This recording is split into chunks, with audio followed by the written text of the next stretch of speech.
Hello and welcome to the. We'll start that one over again. You know what? I don't know if it was. I don't know if it was. Me? It might have been someone else. We've been greeted by a ghost. Yeah, I feel bad now that we were blaming on Jason. You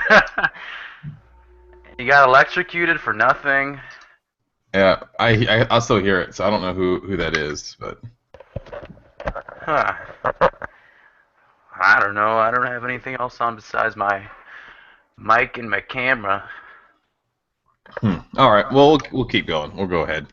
Hopefully, it doesn't keep doing it. So, all right. Hello and welcome to the SEGA Nerdcast, episode 97. I'm Chris, the editor of SEGA Nerds, and with me this week we have Kopke and Marcin. How is it going, guys? How's it going? It's going. It is going. Hopefully, Jason will come back in on the show. We told him he couldn't come in because his headset kept messing up, but come to find out, I think it's actually one of ours. And so hopefully he'll come back in and we can kind of explain everything. So it's been a crazy week. Lots of people dying out there. Yeah. It seems like we're losing like a celebrity a day. It's been a bummer. Today. Yeah, that's what happens when you get old. But I mean, they weren't that old.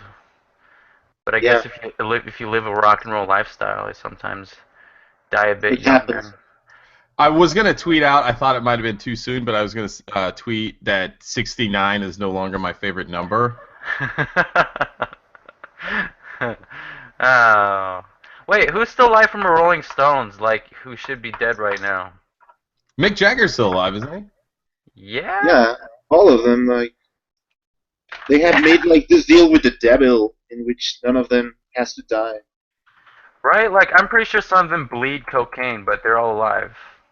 Mick Jagger just looks like old leather now. It just folds of leather. Hey, he's old leather with a lot of money, so I mean I can't complain. That is true. Keith Richards, he's up there. But yeah. Yeah, those guys are immortal. Like, today, a Mexican rocker also died, and everybody was kind of sad, me included.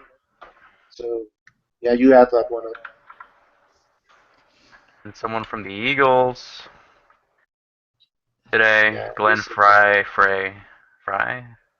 I feel bad when I don't know any of the other guys in the band other than the lead singer because I couldn't name anyone else from the Eagles. No. I mean I don't even listen to the Eagles, so I still feel bad though. That's the thing though too. gonna Like do? what you mentioned, it's going to be. I mean, all these guys from that were making movies and music in the 70s and 80s, and even late 60s. They're getting up there in age now, and so we're going to start seeing a lot more of these guys like dying over the next decade, and it's going to be kind of a bummer. Okay. I mean that's what happens, right? Yeah, When you you get get old. old, Yeah. you say die. goodbye. That's what happens. You die when you get old. Yeah. Well, let's try to pick the show up a little bit because it's. That's how we introduced our show. Talk about people dying. On the Dead Watch. Walking So Dead. let's go around there. Marcin, you got I think a kind of cool story to tell. You went to an arcade this weekend, right? Why don't you tell us about that? Yeah, so basically, my friend had a birthday party, invited a bunch of people over, and we went to the Galloping Ghost Arcade, which is, if I'm not mistaken, the largest arcade in the United States. It has over 400 arcade cabinets, Wow. and they are all, the only thing you have to pay is $15. So you pay $15 and you can play as long as you want, as many times as you want. So you don't have to like bring a giant sock of quarters to play. Every time you die, you just keep hitting the player 1 button and then you just keep starting from where you died. But yeah, so it's a $15 fee to get in. They're open from like 11 a.m. to like 2 a.m. so you could be there. And then you could leave, like you could go leave, eat something, and then come back, show your receipt, and then you could continue playing. So Where is it located? What's up? Where is it? Where is it? Yeah. It's in a suburb near Chicago, so it's in Brookfield. It's like 20 minutes from where I live, and it's also right next to a zoo. It's all fun stuff. But they have so many arcade games over there. I've been there 4 or 5 times. I've posted a couple pictures on the social media sites of Altered Beast, Golden Axe, Hang On, Super Hang On. They have so many, Sega arcade games. It's not even, funny. There's like so many. And they have all the Mortal Kombats. They have them like sectioned off, like Mortal Kombat's 1 through 4. And you got like Gauntlet over here. It's just bananas. And so you said it's all on like free play after you pay Yeah. the entry fee.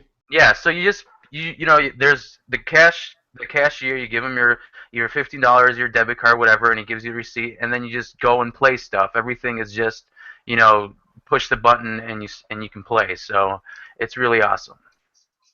I think that's the way to do it in today's day and age. I just don't think a lot of arcades make it. I mean, you've seen how many of them have closed over the past couple of decades, but you're seeing, I think, a bit of a resurgence in some of them. I like the idea of barcade, where they serve alcohol and. Yeah. Do they do that at Galloping Ghost? I've been to a couple of those too.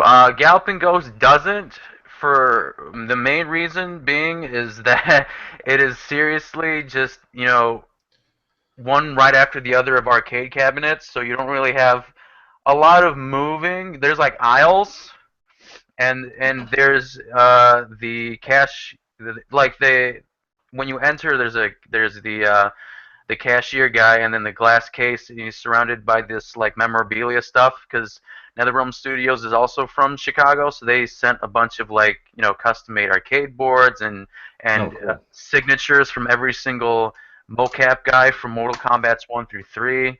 But what the original question? No, they wouldn't have a bar in there because it's a tight squeeze because there's over 400 arcade cabinets, so they don't have much room. But I think they might expand. That one specifically doesn't sell beer or alcohol, but they do sell energy drinks and chips and candy and things like that. So yeah, that's still pretty cool. I've been to a beercade. I've been to one.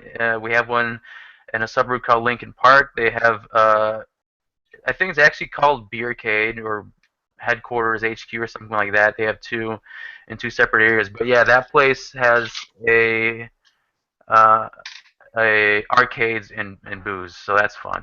I went to one in Vegas when I went out there a couple years ago, and that was pretty cool. They had a kind of a unique thing where they didn't actually have a ton of arcades, but what they ended up doing is you could go in and pay a certain amount of money, and you could rent basically like a Retron. I don't think it was a Retron 5. I think it was like a Retron 3, but you could rent one of those, and then you'd get to pick out like 3 games out at a time. And we ended up, and I think we got a Nintendo 64 as well. We ended up playing some Mario Kart and some other games like that. So that was kind of neat because you'd go sit down like kind of like a little booth table area, and you can sit your drinks around, and you can all just kind of sit around and play games. It was a much more relaxing atmosphere than just standing up and playing arcade games where it's not the type of place where you can just hang out and sit around and drink beer. But I also went to one. Graham took me one in England when I went out there, and that was really cool because it basically felt like you were in an old house. And the first floor, there was a bar, and they had arcades on both walls. But then you can go upstairs, and it was like an old attic, but they had tables lining the walls, and they just had like chairs all around it, and they just had old video game consoles like sitting around. And so we went and just grabbed a few beers and went upstairs and played Streets of Rage 2 all night long, and that was in an old house. Cool. It was a bar, but it looked like it was in an old house. Oh, okay. So at one point in time, it may have very well been a house, but they had converted it into a bar, and you go to the bathroom. It was really cool because they just had lining the walls, kind of like almost like wallpaper. They just had video game box art just like glued to the walls. So it was just like That's floor cool. to ceiling, different box art. It was pretty neat. Do you have a GameWorks near you? No. Because GameWorks is actually a similar thing. So they have, in addition to like regular arcade games, or not really. Yeah, they got arcade games. They have a bunch, but a lot of it, I think GameWorks is sponsored by SEGA because most of their stuff is SEGA related. They have like an air hockey machine with like Sonic on it, and every time you hit the bumper, it's like a ring noise. Uh, and after 9 p.m., all the kids have to leave, so everyone has to be 21 and up, and you can just drink and play arcade games. So it's fun. I'm sure some parents just send their kid out to the parking lot and sit in the car. Yeah, it's like, all right, let's crack open a window. We're gonna be right back. Give us 3 hours. Yeah, but it's fun. I won a Sonic the Hedgehog thing from those claw machines, but they're so fucking cheap. Like, cause it like barely like picks it up. It's just like, I'm gonna drop it. And I know they're made, to do that. But the claw could be at least a little bit more, tighter, for lack of a better word. I went to this when I lived in Guam. I went to a really cool arcade, and it was just I passed it so many times, and I never noticed it was even there. It was just in kind of a rundown shopping mall type of or shopping strip kind of area, and I can't remember the name of it. It was like Whimsy World or something like that. And one day I was like, you know what? Let's just stop here and go check it out. And I went in, and I was just amazed because they had so many old arcades. They had one of those the SEGA Sonic arcades. I don't know if you guys have seen one of those before. Yeah, with the ball. And Yeah. Oh yeah, that one's at Galloping Ghost too. The one with like the obscure Sonic characters, and you got the ball. Yeah. You got to roll fast. Yeah. From what I've heard, I guess it's a pretty rare arcade. There's not very many of them around, and so I didn't know it at the time. And I after I left, that's when I kind of learned more about it. I really wish I would have made them an offer just to buy the thing, because looking around, I mean, there wasn't a lot of people in there. I'm sure I probably could have bought it for a few $100s. I definitely would have liked to have had that in my collection. Few hundred, I bet it's probably closer in the thousands, no? Oh, I'm sure that's how much it's worth, but I bet they would have sold it to me for a few $100s. Those people from Guam. Yeah. In Mexico, we don't have arcades, but we still have a lot of arcade venues. And the thing is, each time you go into one of these, it's like going into a museum, because it has a lot of the old stuff, and even rare ones, which one can only question, how did this came into the country? Because there's no other way than illegal methods that this could come into. Like, for example, they have like some of these arcades have like this huge Virtua Fighter with the arcade cabinet with the big screen that was only in Japan, and you can also like find in some other ones the one with the afterburner with the cabinet that rotates and tilts and stuff like that. I've never been in one of those. I want to. And those were only in Japan. I was like, how this came into our country, I will never know. And there's also a lot of SNK stuff, because SNK and Capcom had offices in Mexico back in the day, so there are a lot of those arcades here. Like, for example, I know that some King of Fighters are expensive in some other countries. In Mexico, you can buy those boards really cheap because there were a lot of them. Right. You can actually buy one like for, who knows, like $20 or stuff like that. Very cool. Kopke, what have you been up to? Work. A lot of work.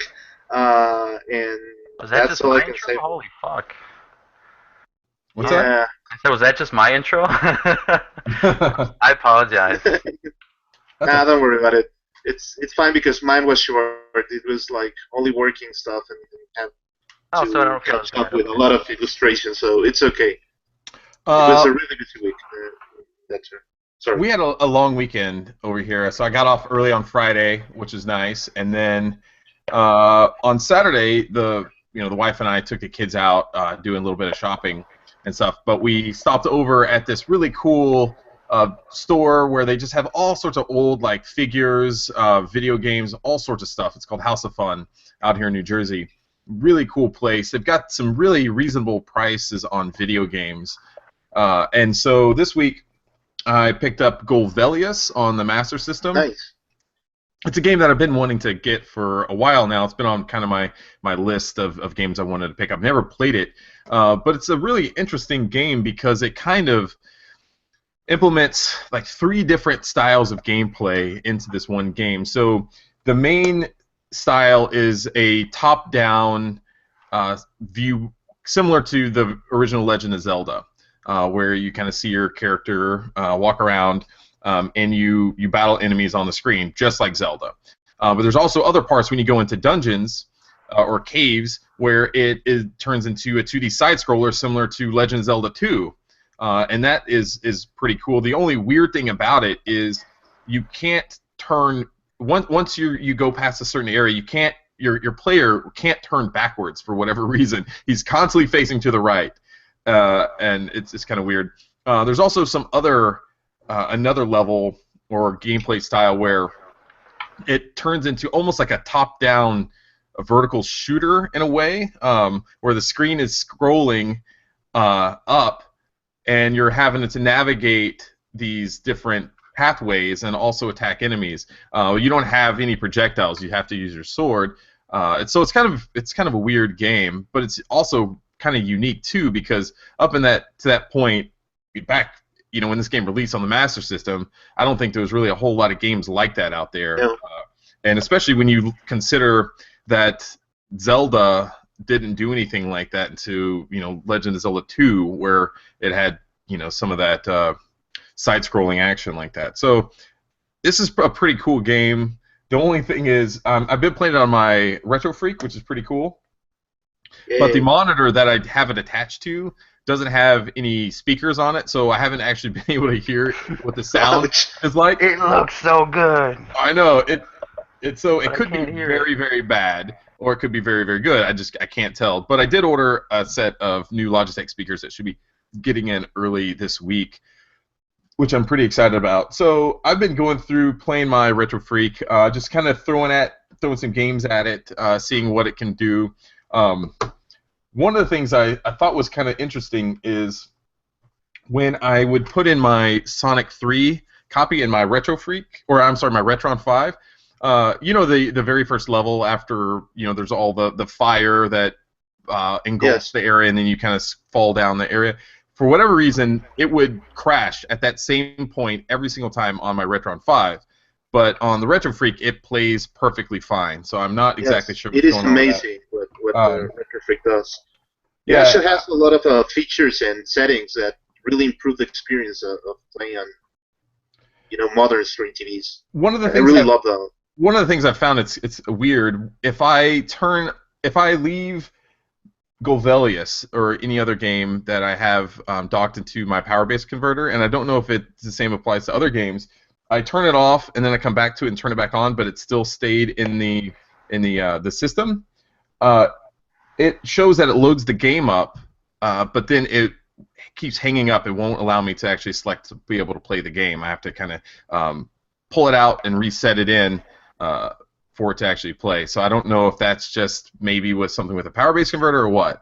It's just kind of a little. It does with the power base converter. You didn't have to worry about that much. What I did is I just loaded and booted the runs in it and saved it into the memory, so I don't have that trouble anymore.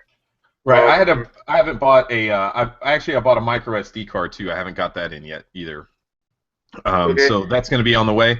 I read though that other people have been able to dump ROMs onto the micro SD and just play it that way too. So if you are someone who doesn't mind, being a little shady with the piracy on the video games, and you just want to have the Retro Freak to be able to play games, that is definitely an option because it sounds like it will work doing that. Well, if you have to do something tricky to the card, but it does allow you to do that. From what I was reading, apparently it just just dumps everything into one folder. It doesn't put them into separate folders based on the system. It's basically all just in one folder, so you just have to dump it all there. But once you boot it up in the game, it separates it all based on different consoles and things like that. So it's pretty cool. No, you have to leave the update service open so you can actually dump on the folder. The other thing is that I recommend that anybody who has bought this console actually updates the firmware, because it does improve the experience a lot. It has like better output for the image. It has some improvements on the SCAN lines, which is a big thing for how you reproduce these games. And the other one is that it actually allows you now that update, that firmware. Sorry, I'm foreign. Excuse me. The thing is that this firmware update allows you to play the SG-1000 games, the Master System games, and the Game Gear games. So it's really important that you guys do that. It solves a lot of issues for other games. Well, we can't really play it yet until we get the adapter, though. I can. Well, because you're using like a different shady method, but yeah, that's going to be coming out. I think February is when that's going to be coming out. So I have that pre-ordered. But the adapter requires a firmware update, so it's better to update right now. So when you get the adapter, just place it right from the start. The other thing I did, before we get on with the rest of the show, I watched the second episode of the PSO2 anime. Kopke, have you had a chance to watch that yet? Yes. Yeah. What were your thoughts on it? I think the anime so far is like one of those not that cool. I mean, it has its cool parts, but I don't think it's one of my favorite animes this season. Yeah, it's okay. I don't know.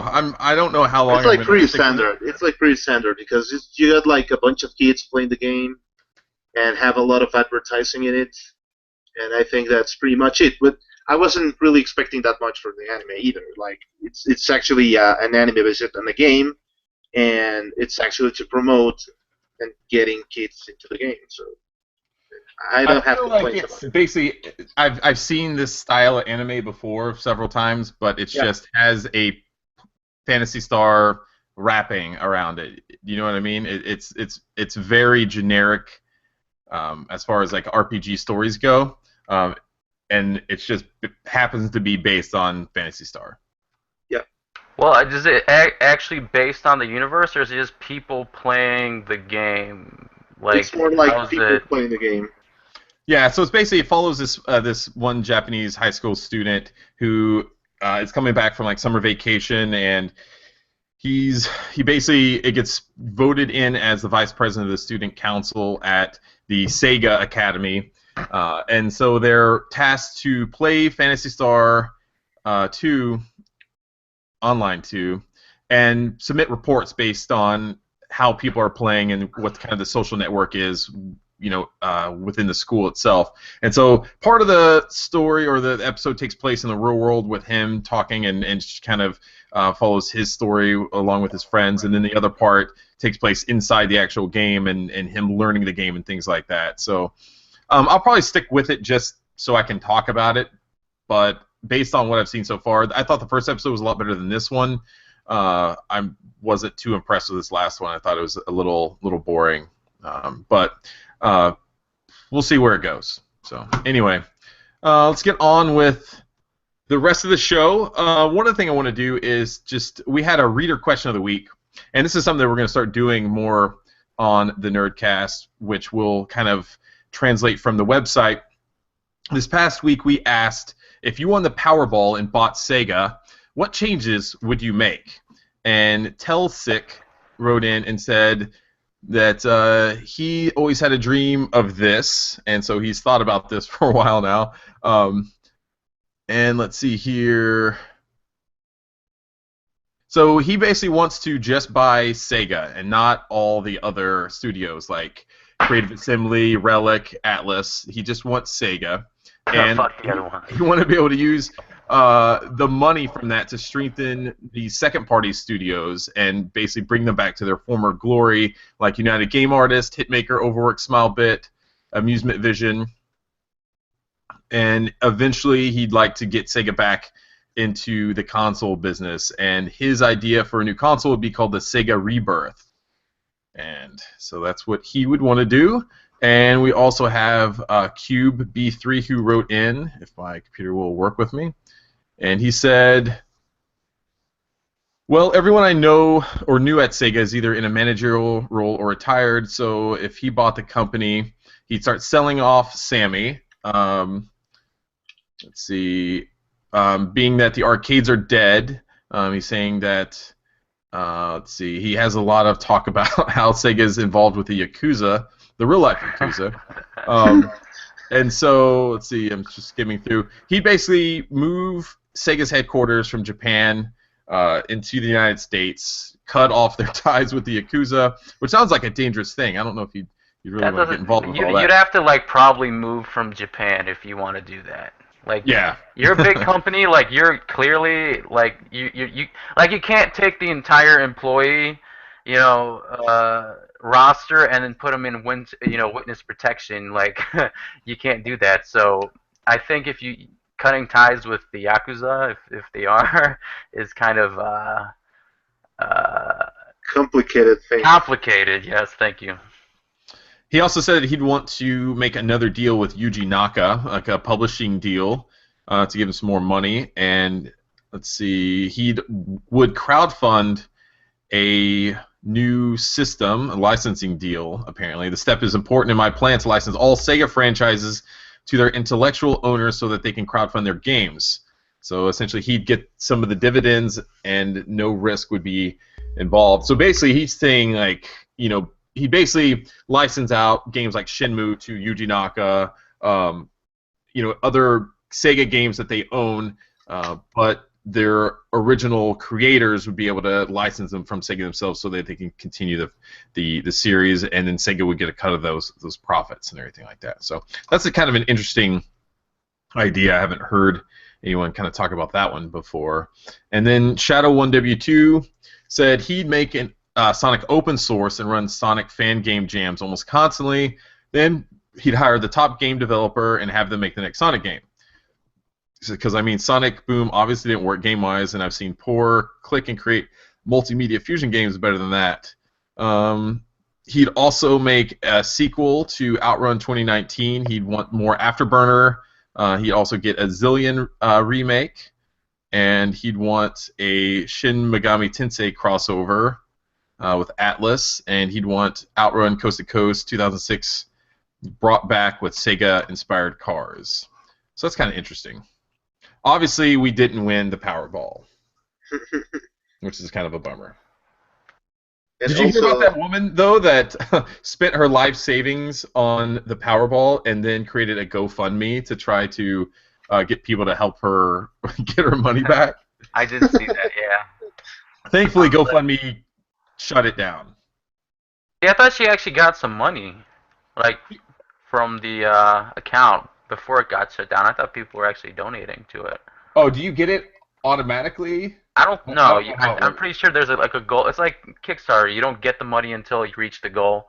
But there were like pledges that were there. Right. Like on the counter to the right of that thing. But yeah, that's funny. Your life savings, like people have to understand that 1 in a billion chance of you winning the Powerball. Even if you give your life savings, your chances aren't that good. You have a better chance of getting struck by lightning while getting your leg, chewed off by a shark at the same time. So, I don't know. But what's funny is 3 people won it. So yeah, 3 people did win it, but that's out of like the millions of people who, also had a ticket. So that's still a very long, a long shot. That is true. That is true. Chris, what did you say you wanted to do if you won the Powerball? Because I think you said something, right? Or if you didn't, what? Like, do you have ideas or? Okay. I actually talked about this on Reddit a few weeks ago. This was even before I even knew that the Powerball was getting big and people were going Powerball crazy. That's one of the things I absolutely would do. I would want to buy Sega, and I even talked to my wife about that. We were just kind of goofing off and talking about what we do with it. I would buy Sega. I would rehire Tom Kalinske to run the day-to-day operations. And would he want to, though? I guess if you give him a lot of money, he probably would. Yeah, he would. I think he would want to do that just because the way he went out with Sega probably wasn't the way he wanted to leave on his terms. And I would basically give him carte blanche with Sega. You know, he would have all of it. Basically, all I'd want to do would be able to go in and make some certain games, basically fun games that I would want to see remade, that I am kind of have personal attachments to. And basically, like, what a lot of people had already said, but what a lot of people also want is refocus on the games that made Sega special back in the day. Stop trying to recreate all this stupid mobile crap that, you know, they're creating new IP and new games that no one has any attachments to. It's the same kind of stuff that you see everywhere else. I would just rather them focus on stuff that they did before that was really awesome, like make Skies of Arcadia 2. Start working closer with Yu Suzuki to make, you know, more Shenmue games, and, you know, and even anything else that he created. Absolutely, and I know it sounds crazy, but yeah, I would love to be able to. If I had billions and billions of dollars, I don't know if that would even be enough to the Powerball to buy Sega and then really get them into the console business again. But I would love to be able to get enough money to just reinvigorate them, get them back in the console business, bring back Tom Kalinske so he can run the whole thing and fuck the Japanese, you know, CEOs over there that ran the company into the ground. I would let Tom Kalinske just basically bring the whole gang back from back in the day, and then, you know, really try to reinvigorate Sega with that old 90s, you know, attitude of you know, the underdog coming in and changing the game. And I think we could do that again with enough money, obviously, and it would require a shit ton of money to be able to do that. So, what about you guys? What would you guys do? I agree. I think if I did have that kind of money, it'd be a good idea to take what you already have and create new games based on your old IP and use that as a base to create, you know, new IP. So I would definitely start off with you know, older games that, you know, Sega has, you know, created, whether if it's like a new Virtua Fighter, like you said with Yu Suzuki, so you can make more games. Like a really vintage classic Sonic the Hedgehog game, not like, you know, throwing all these gimmicks into it, you know what I mean, like turning him into a wolf or giving him a sword or giving Shadow a gun, you know, like just very, you know, back to basics type stuff, so you could then slowly evolve that way instead of, because I feel like they're all over the place with their ideas. And I think it'd be a good idea to, you know, bring back your company with that attitude, because like we've posted so many things on social media, you've seen, you know, the different tone of advertising that was in the 90s. Mm-hmm. And I think, I mean, I don't know if Nintendo went down that route when it came to advertising, but I think Sega was always more risque when it came to showing off their, you know, latest products, whether it's in a magazine or in an advertisement. It was very edgy for the time, and definitely I think it'd be probably considered edgy for today, because there's not many things like that could probably leave the, you know, the boardroom. So yeah, I'd bring back that attitude and that Tom Kalinske for sure. The Attitude Era makes it come the back. Attitude Era, yeah. All right, Stone Cold. What about you? Well, if I gotta start saying that if I had that kind of money, I wouldn't invest it in Sega. I would rather do other stuff. Invest in yourself, save in the Cayman Islands, get some hookers, you know. Yeah, no, like just in other kind of business and make more money out of it. But if the rule was like really investing in Sega, I wouldn't try to buy Sega because the money wasn't enough to buy them.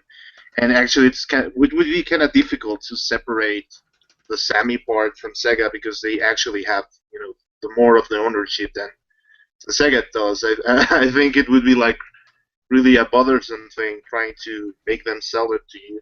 So instead, I would like establish a company with it and start investing in them, like kind of getting the licensing deals from them and starting to do things with their IPs that resonate with people, like more into getting a line of figures out of their characters and getting merchandise out there and starting to make more money from it. I think I would do that instead that rather investing in their games. Interesting. So we want to hear from you guys. We'll have a new question this week, but if you want to weigh in on that, let us know. Obviously, the Powerball has come and gone, but I'm sure it will come back again, and people will once again sell and use their life savings in hopes of striking it rich and then lose it all. Like hey, but daydreaming is free, so I mean, if you got ideas, you could just send them to us, tweet it to us. That's right. No life savings necessary. That is correct. Let's go to the newsstand now. Marcia, do you want to do the first one? Yeah. So it was, I believe it was a week ago that David Bowie passed away. It wasn't really surprising because he was battling with cancer for quite a while. Well, it was surprising because no one knew about it, though. Well, I think didn't he say that he had cancer, or was that not a thing? Yes, he actually said to the press that he was dealing with cancer. Right. So, but I mean, obviously people were surprised when it just happened because I mean, yes, anyone dying like of that stature is shocking for people. And word of news, yeah. Right. And his album came out actually that Friday, and then 2-3 days later he passed away. So he also made his music videos related to his death, which is pretty awesome. And I'm pretty awesome in the sense, in the artistic sense, that it was based on his death. And at the end of his music video, he goes back into this cabinet thing. It was cool. But anyway, back in like 1999 or 2000, David Bowie actually worked with Quantic Dream on a game called Omikron: The Nomad Soul. And he actually borrowed his talents for the company, and he helped with the music, and actually, I think he voiced in it too, right? He had there were two characters that were based on him, so they actually had his likeness in the game, and his wife was in it as well. So I know it was his likeness, but did he actually voice that character? I believe so, but now that you're asking me, it's I don't know. Well, we can check. Either way, the Quantic Dream's David Cage actually commented on it. Basically, Cage worked closely with Bowie during the game. He actually provided his first comments on Facebook, and I thought we were trying to get a hold of him to get a comment through email so we could get like some kind of exclusive. We were, yeah, we. But yeah, that didn't come to be. He publicly did it. So I'll just read a little bit, or I'll read the whole. I'll read a little bit of it. Sure. I'll read the whole thing. So they said, like Cats, Bowie had more than one life. He was a rock star, of course, but he was also a dandy, an icon, a demon, Ziggy, Major Tom, a man who fell from the moon, a gentleman and a bad boy, an amazing actor, and even a video game character. He's been to hell and back. He confronted his dark side, created his own light. He made history. He danced with life. Tried so many different masks before finally finding who he was. I met him during one of his many lives. He was insanely charming and elegant, simple and accessible. We talked about the Velvet and his years in Berlin and about painting and art, design, and video games. He didn't want to ask him the million questions that of course Cage had, but Cage did have the chance to see in his eyes all the stories that he will never tell. This week, like millions of fans around the world, I lost someone who was a part of me, but he just lost one life. I know he will never die. So that was a very, very, very nice send-off by Mr. Cage there. And then So, if you actually scroll down further into that article on the website, he talked to, I think, Game Informer, and he gave a more lengthy, more direct interview about his time and his interaction with Bowie. And looking at it now, he did record his lines, because it says here, we recorded his voice for his role in a sound studio in Paris. I remember the face of the studio owner when Bowie pushed open the door. We hadn't told the owner who was coming when we booked his studio for confidentiality reasons. I remember the first time I heard Bowie's voice in the microphone, his incredible voice, warm and deep, playing my text and asking me for direction. He was such an amazing actor. No direction was needed. Now, one of the other things I just want to read is he talks about when David Bowie recorded the songs for Omikron, because that was one of the biggest selling points for Omikron, Nomad Soul, and I bought that when it came out on the Dreamcast originally. I absolutely loved the game. It was really tough, but I loved the fact that David Bowie was in it. I loved the music that he put into that game. And so he says, when he asked me for the deadline for the music, I gave him a date 12 months later. On the exact day, 12 months later, he called me. He just wanted to let me know that he was ready to send the songs and that he would really like to know what I thought. The songs were absolutely not what I expected.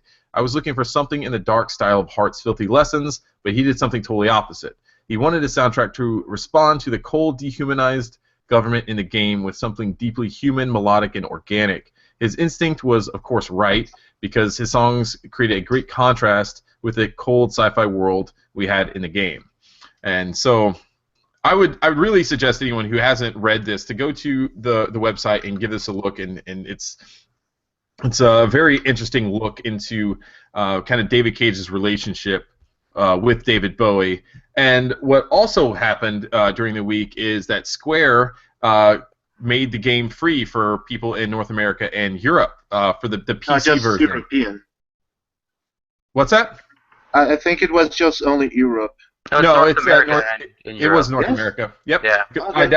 I downloaded it from. So basically, they give you a key for Steam, and it activates on Steam. So I did that and went back and played the game. I have to say I had a lot of fun just kind of getting back into the Omikron universe. I have it for Dreamcast, but it was really nice to be able to bump up the resolution to 1080p and just see how crisp the characters and the world looks.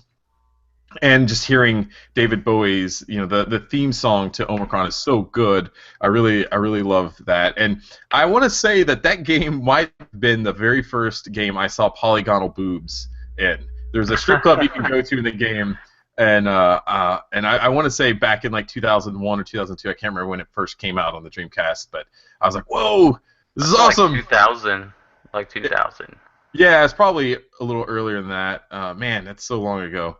But yeah, that's a huge, is a huge loss for the music movie industry, obviously. But he was an awesome cultural icon. So it was just crazy that he touched so many different things in pop culture, even all the way down to the Dreamcast.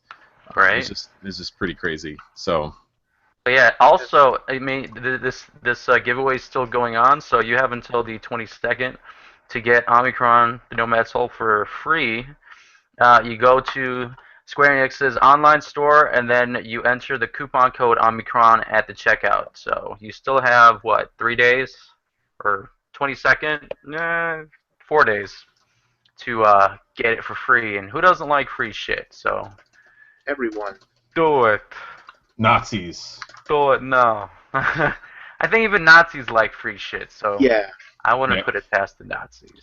So, Kopke, this next piece is probably near and dear to your heart. Do you want to talk to us about this one? Speaking of Nazis, Basically, Gummy is ending the service for Chain Chronicle in the West. And Chain Chronicle is a mobile RPG that's made by SEGA. It's a JRPG, and people were asking a lot to get it into the West. They finally got it, I think, last year, or was it 2014? It was the end of 2014. I think it was December when it finally came out in the West. Yeah, so the news is kind of strange on hearing this kind of decision. The game will continue to operate until February 28th at midnight, and people will be able to still play the game after it, but won't be able to download it anymore. And either they won't be able to receive any updates from now on, even if the game still operates in the Japanese region. And it seems kind of strange because this game really did well among people, but I think the problem was doing well with actually making money from it because it was a free-to-play game. I played it ever since when it first came out, and I really liked the gameplay, and yeah, a lot of people did.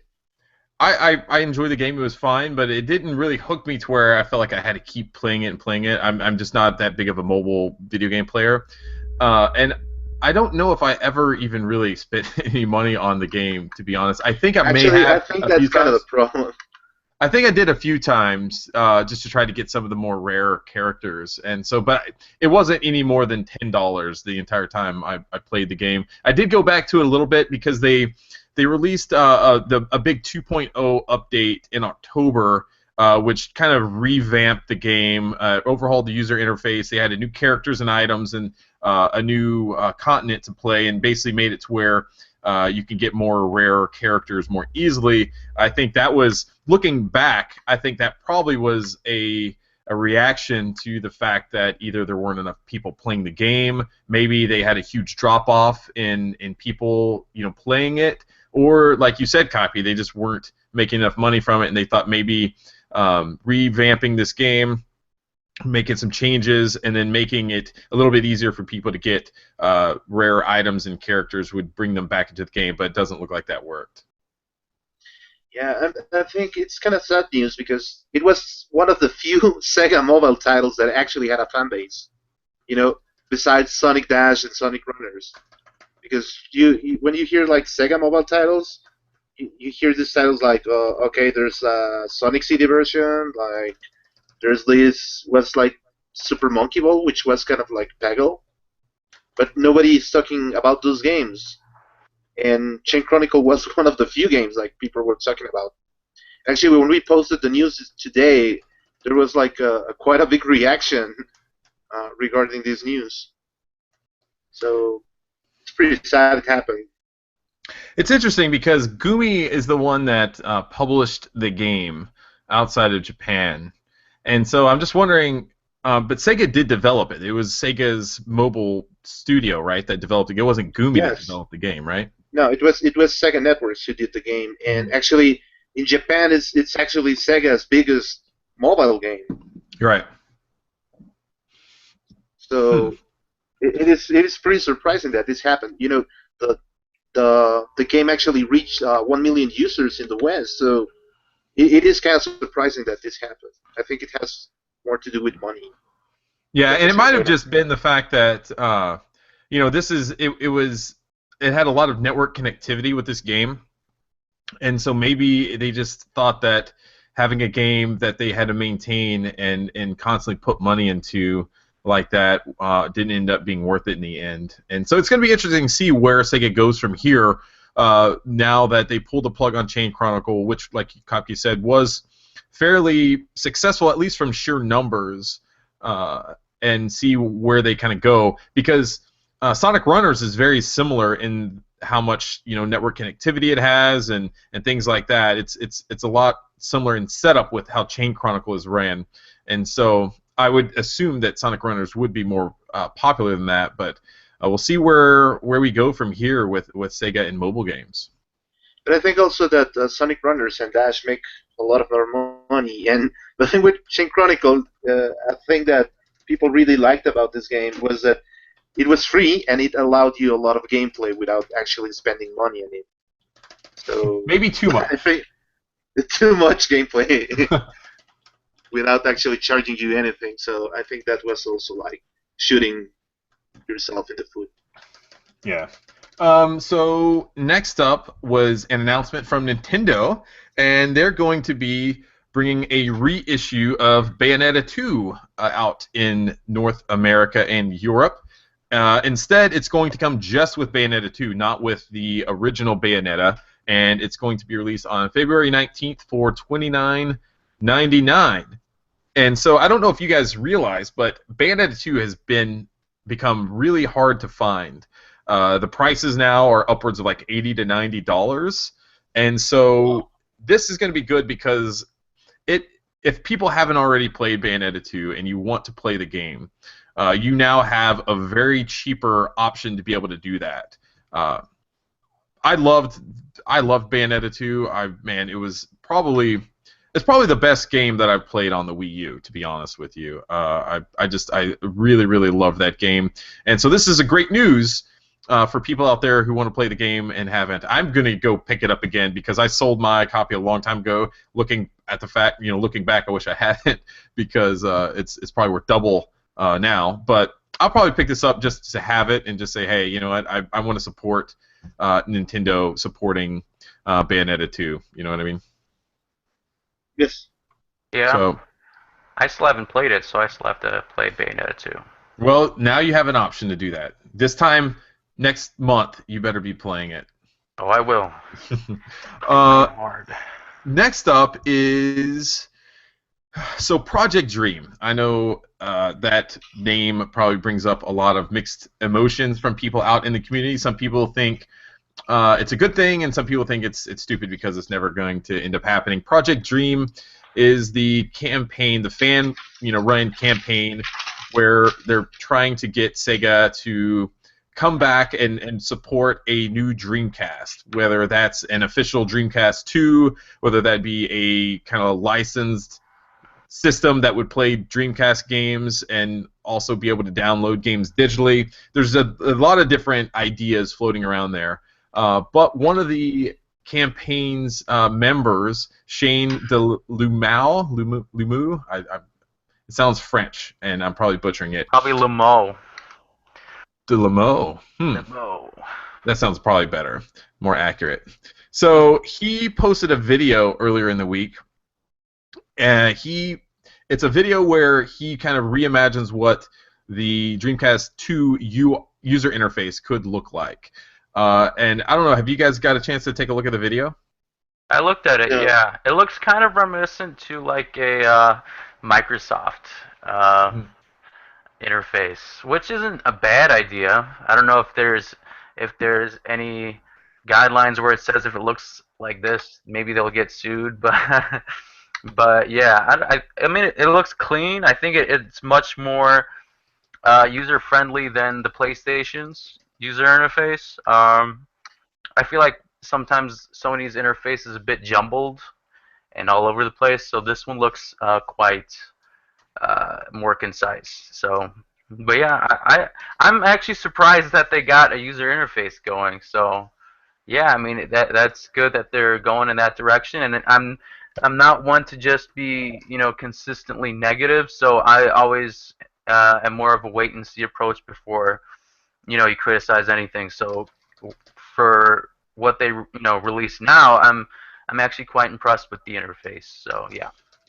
I don't think it's running on any sort of hardware or anything like that. It sounds like it's probably just a video, that he created. So I don't think there's anything to really get excited about other than it's just, hey, this is what the video could look like. I just thought it was I thought, like you said, it looks really clean, looks really smooth.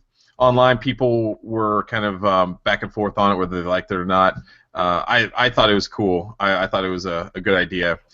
So we'll see, where they kind of go from there. But I thought it was just kind of a fun video to say, hey, this is what Dreamcast 2 could look like. In other news, just one quick thing. So I'm curious though. So if was it Joanne Freeman who was an intern or is an intern for SEGA? No. Or who? Didn't they say somebody was an intern for SEGA? They said that they've been in contact with interns from SEGA. I see. Okay. Never mind then. Yeah, no, and I think by this point, if somebody of the interns at SEGA was working with them, they'd probably get SEGA could fired. Yeah. Right. I was gonna say, yeah. So basically, what they were saying is that they're in contact with some interns at SEGA that basically are going to send up the idea to higher ups within Sega. That's kind of what the idea is. I see. So. All right. Yeah. Okay, keep going. And Kickstarter news: Slipstream is a game that it's very similar in style to Outrun. It ended this past weekend, and it really came down to the wire for them.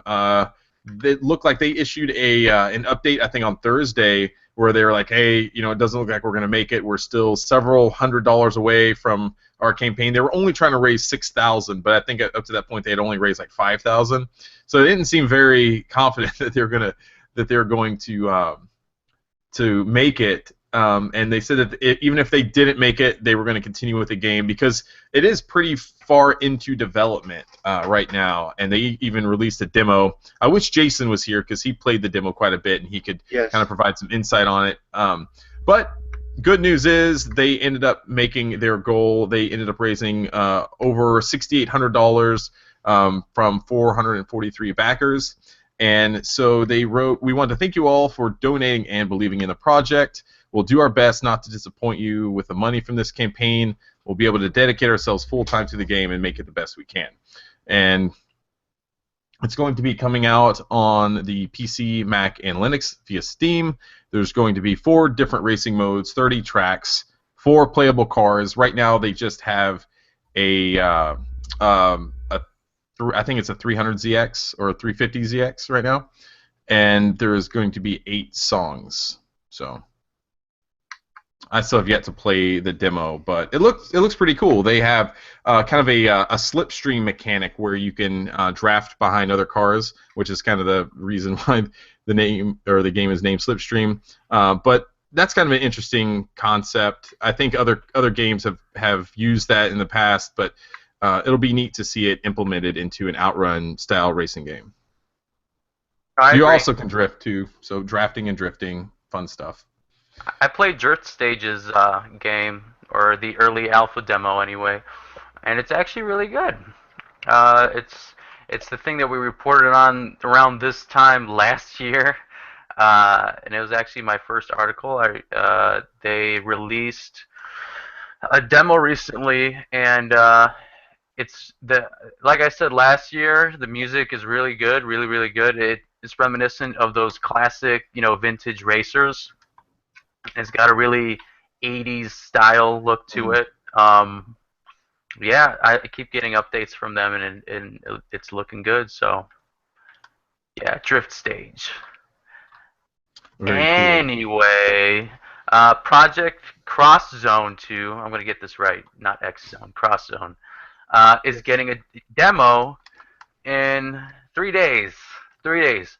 So, if you want to try it out before you purchase it, you got 3 days to try it out. So, if you're in Europe, you get it the 21st. If you're in North America, you get it the 26th. Let me rephrase that. You're in luck if you're in Europe. You get it in 3 days. You have to wait a little bit longer if you're in North America. You get it the 26th of January. So either way, at least you get to try it before the game comes out in February. So basically, then we'll let players try out the game's opening stages, and for every round you clear, you'll get an early play benefit item for use in the actual compy when it launches. So that's actually pretty cool. And I'm excited and wondering how it'll look, because I've never played the original Project Cross Zone. So, yeah.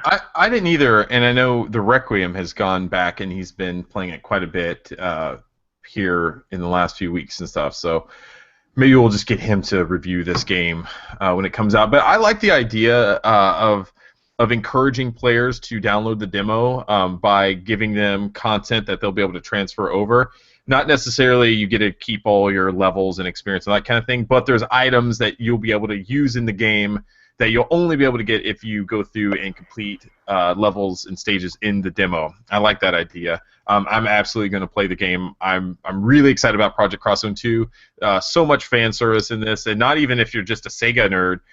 There's all sorts of other Capcom and Bandai Namco. There's tons of characters in there for people to go in and play, and it has Ryo Hazuki, man. I mean, that I was not expecting that one because it just still. I know, like they've raised a lot of money and it is I think popular, but it's still strange to see such a niche character in there.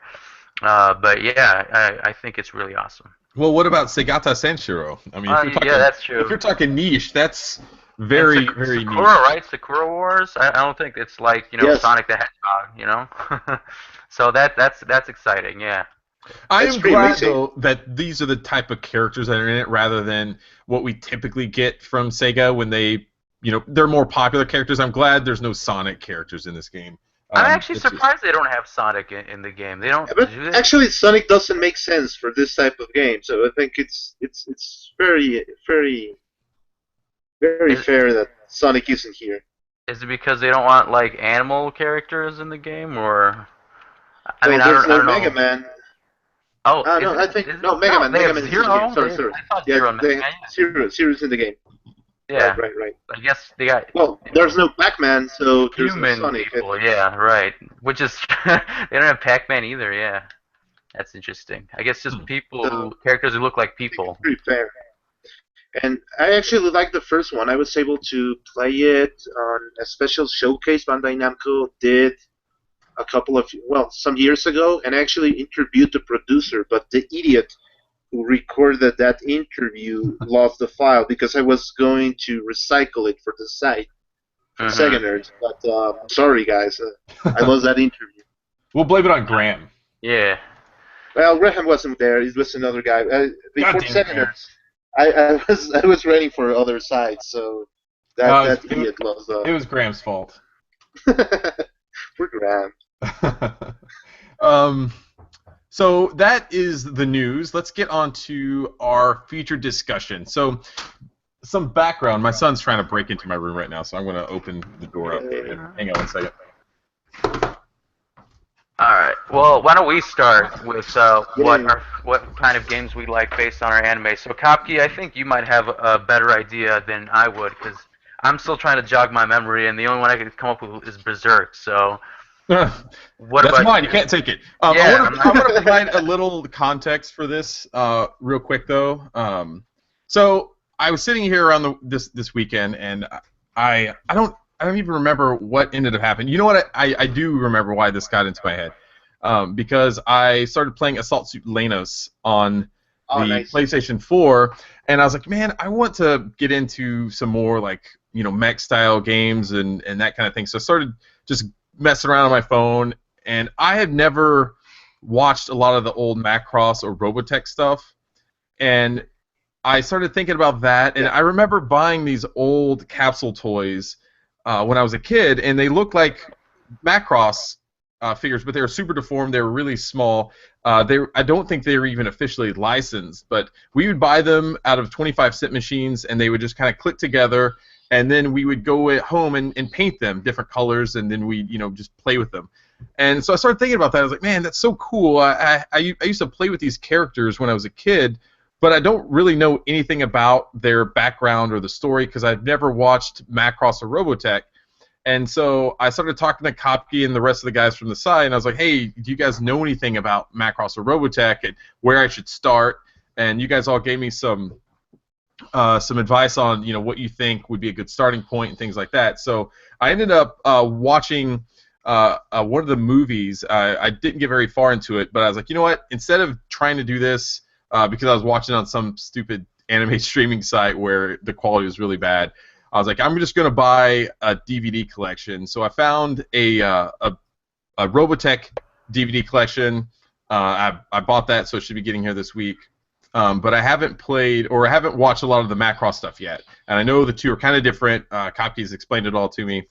So I thought it would be kind of fun, since we were talking anime throughout the week and the weekend, that we could talk about this. Basically, our favorite games based on an anime. And what's funny, though, is I saw at that same store that I went and bought Govelius from, as you see my son pointing a Power Ranger sword in the background at me.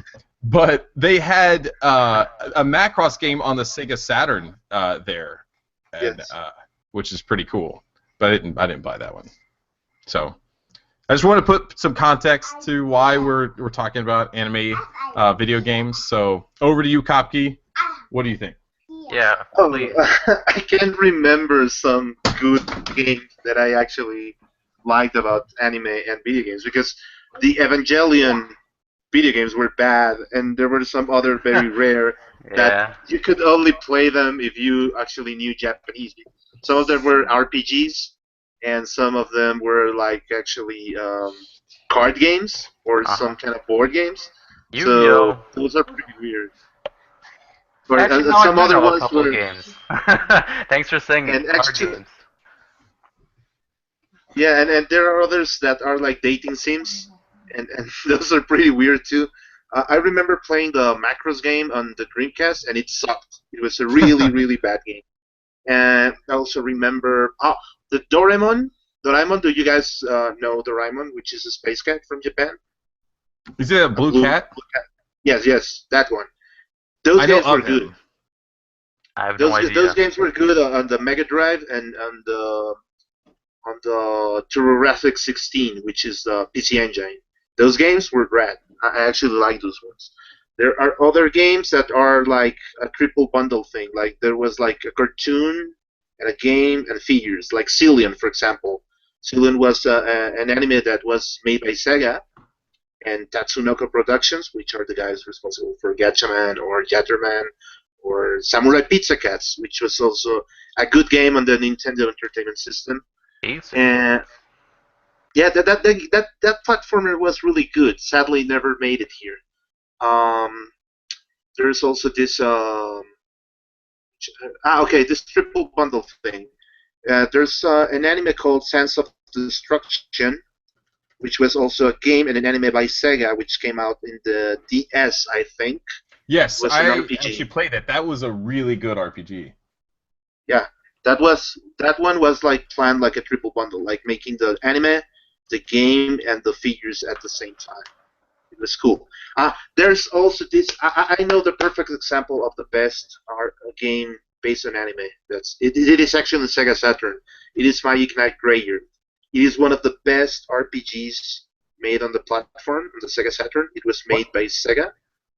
What's the name of it? Magic Knight Greyyear. Oh yes, I've heard of that. It is based on the manga and the anime of the same name, which is made by Clamp, which is a collective of 5 girls that make this really huge manga library.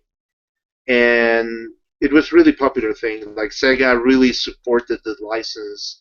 It had like 2 Game Gear games, which are RPGs, but the Saturn one is a jewel. Like it is really expensive if you get the American localized version, and in Japan you can easily get it. But it's really amazing. It's one of the best video games based on anime. You know, there are other cases.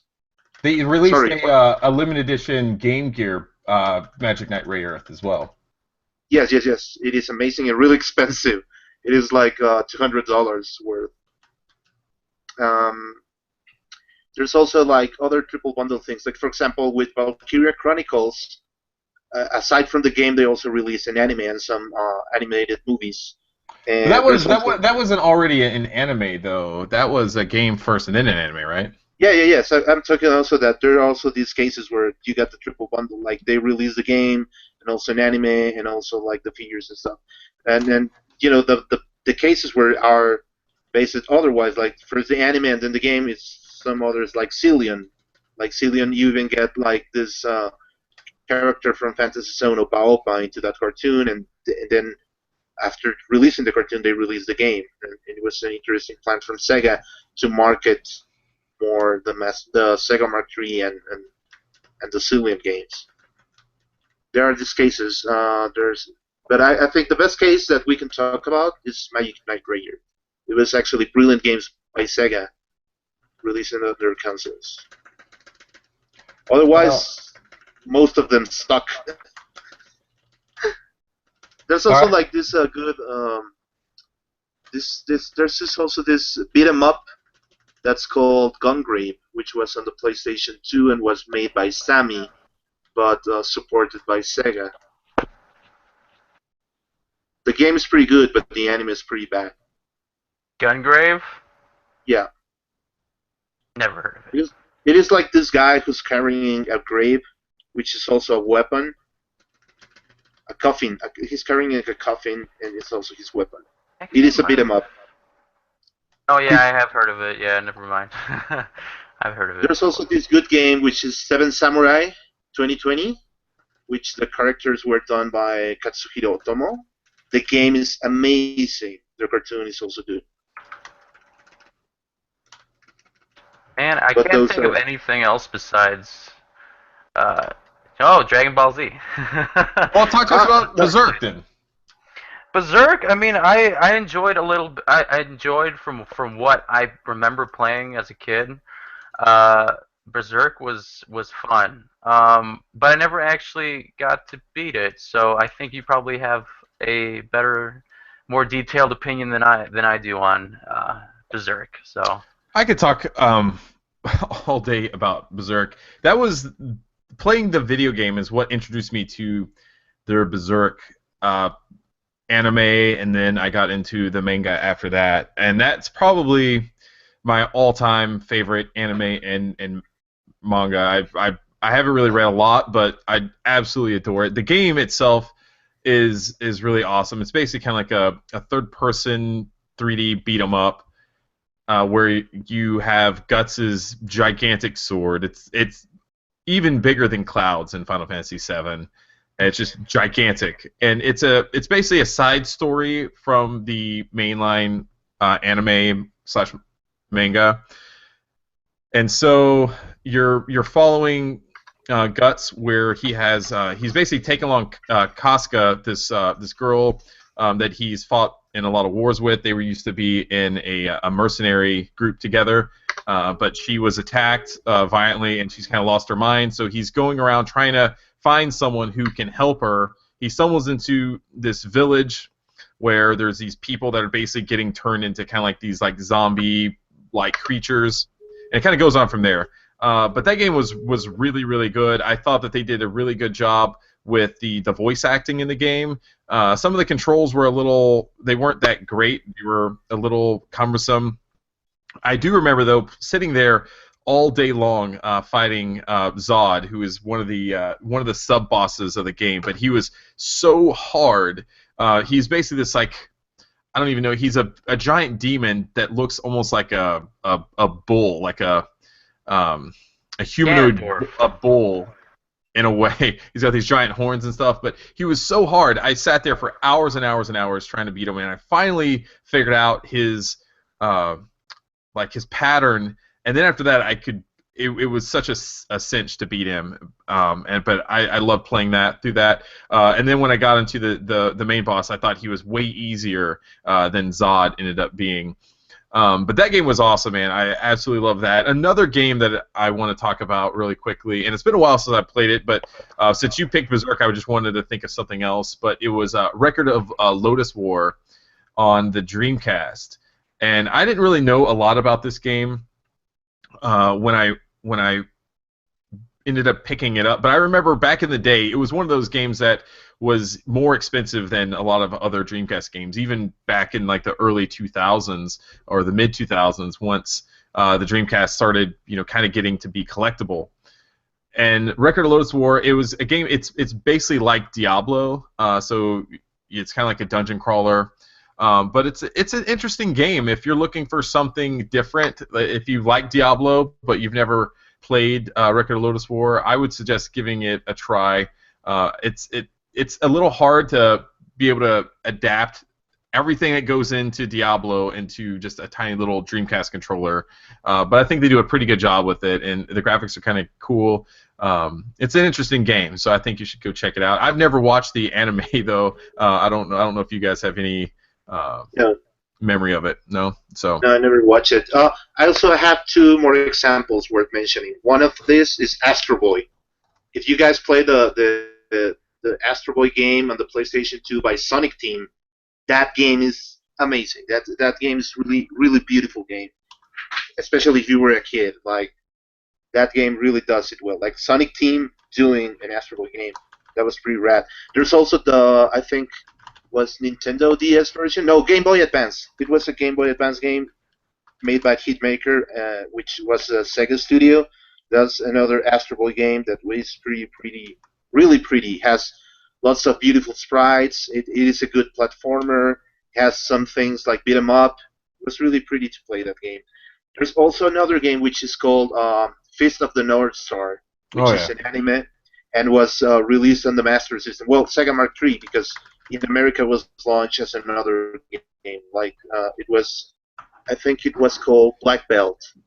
That game was a beat 'em up, really early 1986 beat 'em up, and it was done by Sega too, just as the Astro Boy game. The first Fist of North Star game I played was on the NES, and it was a 2D kind of side-scrolling beat 'em up. But I remember the characters just being gigantic, and that was one of the things I really liked about it, because back then you didn't really have big characters, big sprite characters in NES games, and that was one of the games that actually had it. So I was like, man, this game's awesome. Look how big the characters are. The gameplay was rather simplistic, but I still thought it was really cool. And then later on, I ended up getting into the anime series, and I really love that. It's one of my all-time favorite. But really good. That was a good mention, Copy. I wasn't even thinking about that. So yeah, we want to hear from you guys. Let us know what some of your favorite, anime-based video games are. They don't necessarily have to be Sega, but if they are, all the better. So just you can either email us at seganerds@gmail.com, talk to us on social media, or just comment on the podcast post this week on the website. And so I've already talked a bit about Govelius, about what I've been playing. Did you guys end up playing anything this week that you want to kind of discuss? I beat Golden Axe. Ooh. When I went to Galloping Ghost, the first trip that I did, I beat Altered Beast, and I always make the point of beating at least one Sega game that's over there. So I beat Golden Axe, the first one, and then I was on my way to beat the next. I don't know if it was the next, if it was the sequels like Golden Axe, Revenge of something. I forgot what it was. But yeah. Wow. Revenge of Death Adder, right? Yeah. Yeah, that was the I'm trying to remember. How did they got so many rare arcades? Like that one's rare. How do they get it? Good question. I guess connections, because they have, like we said, they had Sega Sonic, and they have that one. They have Broken Hang On thing. They have an F-Zero hydraulic game. They have shit. They have so many arcade games. It's not even funny. They have all like the King of Fighters. They have all the Street Fighters, all the Mortal Kombat. What is awesome is that they have them with the original arcade cabinets. Yes, yeah, it's the original arcade cabinet. So they get them repaired. If it's broken, they have a guy who actually does arcade cabinets, and if it's broken, they repair it. But yeah, it's amazing. So you guys have to stop by. Or fly by. Next time I'm in Chicago, I'll make sure to stop by. Yeah, me too. Yeah. But on my side, I just received Fighting Climax Ignition, which is also a game based on anime and light novels this week. But I haven't been able to play it yet because I had too much work. Sorry. But a review is coming, so be sure that I will play it. I think I'm going to do a retro review on Govelius. I've been playing it off and on. If you guys have seen me looking off screen, I've been playing it, and I'm still kind of early on in the game. You have to collect several different crystals throughout the game, but I'm actually having a good time with it. I'm interested in seeing what the sound is like, because obviously I haven't been able to hear that yet. I'll read you the back of the box, just so that you guys kind of know what's going on in the game. It says, enter the world of Govelius, where demons rule the Valley of Water and control the creatures of land, sea, and air, where almost everyone stands against you. There is only one way in and no way out except victory or death. Man, how about that? It's an adventure that will take you across deserts and mountains, oceans and forests, through eerie graveyards and caves filled with danger and surprise. Govelius has a password save feature that lets you keep all your possessions, so you never have to start an adventure empty-handed. You know, I really wish that I would have played this as a kid because I think it would have been a game that I really, really enjoyed. I'm enjoying it now. The gameplay, it's rather simple, but it's really good, and I'm having a lot of good time with it, and I think it deserves more attention because not a lot of people talk about Golvelius, these days, and it's a compile game too, so lots of people love the things that they did back then. So yeah, that's what we've been playing. Hopefully, I'll be able to get through this this week. I'll tell you what, playing it on the Retro Freak or the Retron 5, where you can have save states, makes it a lot easier because you don't have to mess with these lengthy password saves. So that's a good thing. And there's also another cool feature because the Retro Freak allows you to load cheats into all your games. Yeah, the Retron, you can do that too on the Retron. But they don't have the file. They never figured out how to do that. For what? In Retro Freak, you just download an XML from their webpage, and all those cheats get loaded into your it's game. It's the same thing with the Retron. You can do that too. The 5, right? Yeah, the Retron 5. I've done that with my Retron because you can use a regular SD card, and so you just load all the saves. You can download it from their website, and you just put it in, and it apply it there, and it worked fine. So I haven't tried Golvelius on there yet, but I find that the two are very similar. I do, though, like the Retro Freak's ability to dump and save ROMs to the micro SD card, so you don't actually have to have the cartridge. But at that point, I don't know if, I don't know. I like getting the cartridge out, putting it in my system, and feeling like I'm actually playing the game, even though it's dumping the ROM on both systems and you're not actually playing it directly off. I still like the fact of getting it off the shelf and actually having to put it in. But I like also having that feature there if and when I just don't want to bother with it. So more to come on that. And also, if you guys want to hear more about the Retro Freak or read more about it, Kopke did an awesome review on the website. So just go onto SegaNerds.com, search Retro Freak, and you'll get there. And it's a very lengthy and very thorough review. He did a great job on it. So thank you. No problem. And that's pretty much going to do it for the podcast this week. On Tuesday at midnight, our Deadly Tower of Monsters review is going to go live. That's the latest game that was published by Atlas. It's going to be coming out, I think, on the PlayStation 4 and PC and Mac and Linux, all that other stuff. It's basically going to be coming to Steam and PS4. I don't think it's going to be coming to anything else, but don't make me promise on that. Also, go check out our friends at SegaScream.com. So this is another Sega news site out there. They do a great job at covering stuff. He's been going back and doing some highlights on old Sega games that you guys might or might not have played back in the day. So go check that out, and you can kind of learn about some old Sega games out there. Also, be sure to subscribe to us on iTunes, and you could also find us on Stitcher. Send us a review on iTunes. I think you could do the same on Stitcher as well. But get those iTunes reviews in there because those are always good to have.